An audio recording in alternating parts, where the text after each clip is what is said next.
Let's take a look at this chart and see if we can make sense of it and what it's really telling us. Now, this is called a spider graph or sometimes a radar chart. It's a really nice way to lay out quite a bit of information at once. Now, it can be kind of confusing right away here. So what I typically like to do when I look at this chart is unclick this data set by just simply clicking on the link at the bottom. So in this case, what we're starting with here is your data set, which of course is Team Dolphins May 2018. Right off the bat, we get a pretty good idea of how this team is perceiving they're doing.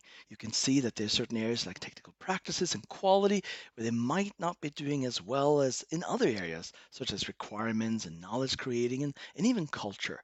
Now, if I lay this data set next to and compared to the comparative data set, which of course is Team Dolphins from December 2017, I can see that, wow, look at this.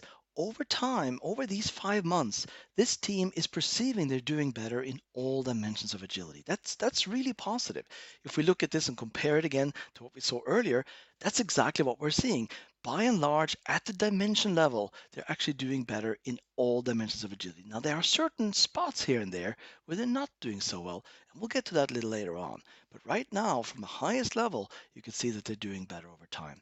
If we compare our data set, which is Team Dolphins from May 2018, to the World Index, we can also see that they're doing quite well. Although there's certain areas like quality, for instance, that they might be doing even better. And same thing with technical practices. Looks like that might be just on the cusp. So that gives you an idea of how you can read that radar chart. Doesn't give you anything really actionable, but it gives you an idea of how the team perceives they're doing and which areas you may want to focus on a little bit more in the future.